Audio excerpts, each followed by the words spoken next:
Good morning, fifth grade. Today we're going to continue reading in our Civil War text, and we are going to be focusing on General Sherman and his march to the sea.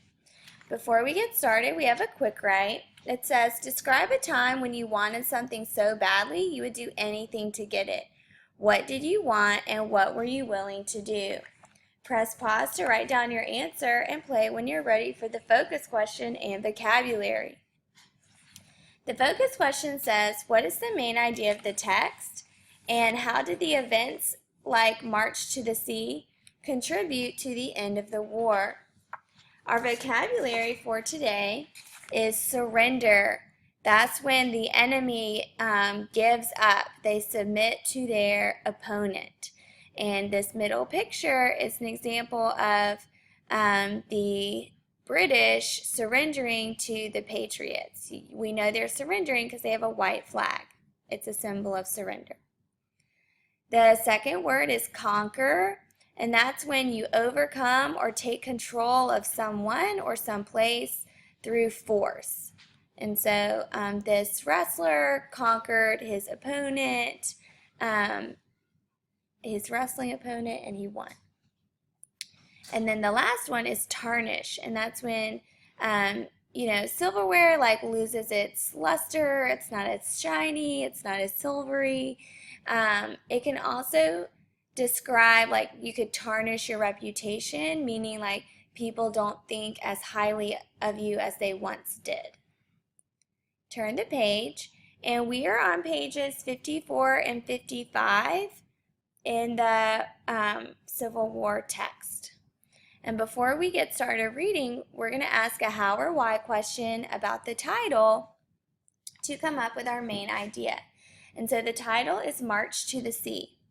And the question I came up with was, how does the author describe Sherman's march to the sea? Silently write down your answer. You can press pause while you're writing down your answer and play when you're ready to read. And remember, as we're reading, we're going to underline that answer to our question. Let's read. Union Major General William T. Sherman's campaign to capture Atlanta was the first step in his plan to crush Georgia. So I'd underline that because if it's the first step, that's his first step in the march to the sea. Let's keep going. In the summer of 1864, Sherman pinned Southern forces in Atlanta, then forced them to abandon it.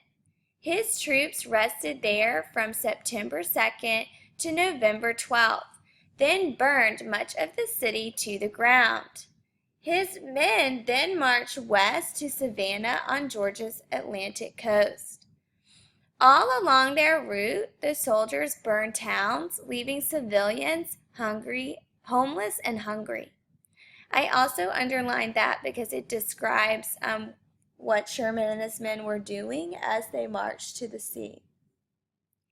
Sherman said he wanted to make Georgia howl. He did. When the Union Army arrived in Savannah, the Confederates could not resist and surrendered after a 15-minute fight.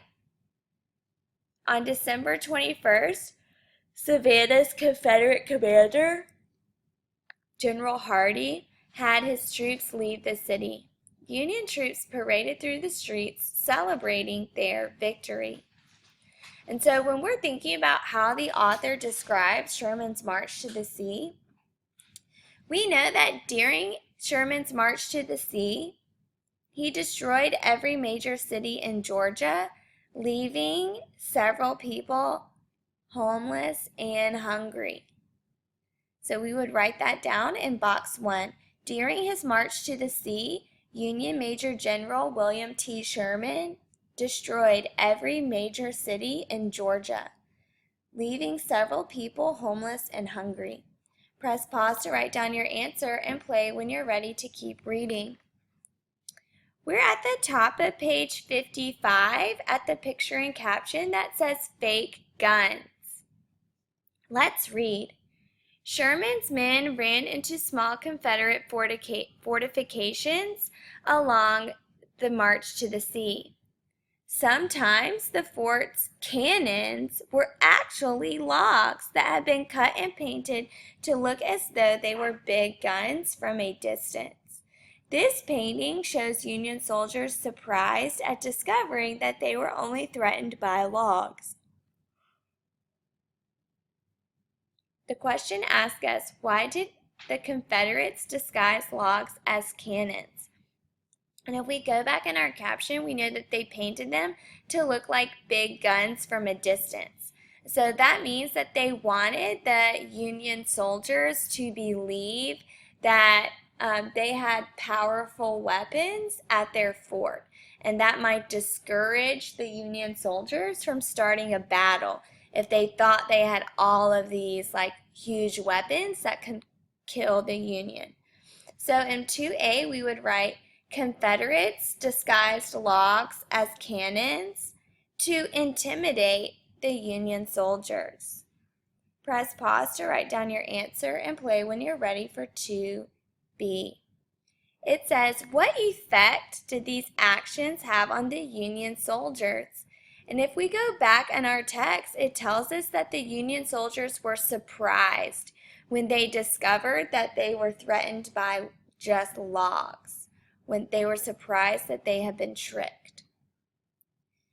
So for 2B, we would write down that the strategy was effective because the Union soldiers were surprised when they finally discovered the logs.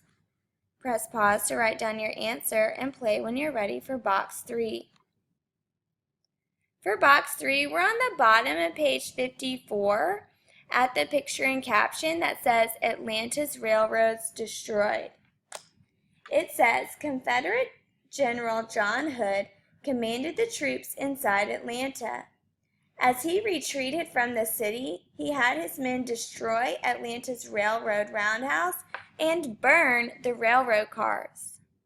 And we want to know, why would General Hood command his troops to destroy the Confederate railroad?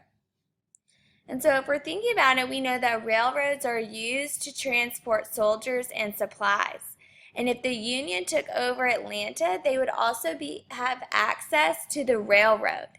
And so General Hood didn't want the Union to be able to use the railroad to transport their supplies and soldiers, which would help them win the war. So he just went ahead and destroyed his own railroad so that the Union wouldn't use it.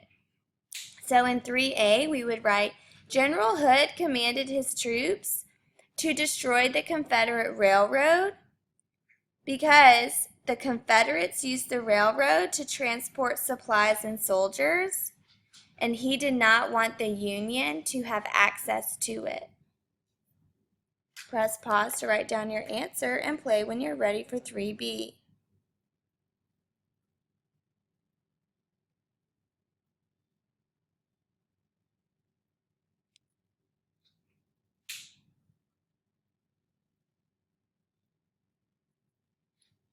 For 3B, we're at the picture and caption that says, the city of Atlanta is conquered. It reads, this home was built on the outskirts of Atlanta. Unfortunately for its owner, it sat right along the Confederate Army's main defense line and was riddled by Union cannon fire. The question asks us, based on the picture and caption, what is the meaning of the phrase, riddled with cannon fire? And if I am looking at this picture, I can see a bunch of holes in the walls of this house and even in the porch. And so if I know, there's a large hole, if I know that, and I know these holes were made by cannon fire, and so when it says riddled with cannon fire, that makes me think that that there was a lot of cannon fire. And so for 3B, I would write down riddled with cannon fire means that the building had been hit many times by cannonballs because there were a lot of holes in the building. Press pause to write down your answer and play when you're ready for box 4. We're at the picture and caption that says Victory Parade through Savannah. It's at the bottom of page 55. It reads, this sketch shows Sherman's victory parade through Savannah. Union soldiers spared this attractive old city. The question asks us, how does Sherman's treatment of Savannah compare to his treatment of Atlanta? And in this picture and caption, it tells us that he spared the city, which means that he did not destroy the city. He left it just the way it was because it was an attractive old city. But in Atlanta, we know that he destroyed Atlanta. It says that he burned much of the city to the ground in our text. And so in box 4, we would write, Sherman's treatment of Atlanta was harsh because he burned the city to the ground. However, he did not destroy Savannah because the city was too attractive. Press pause to write down your answer and play when you're ready for the paragraph. For your paragraph, it says, how does the author describe the march to the sea? And so you would use your main idea from box 1, and you can use the details about the railroad or the detail about the victory parade through Savannah to help you in your paragraph.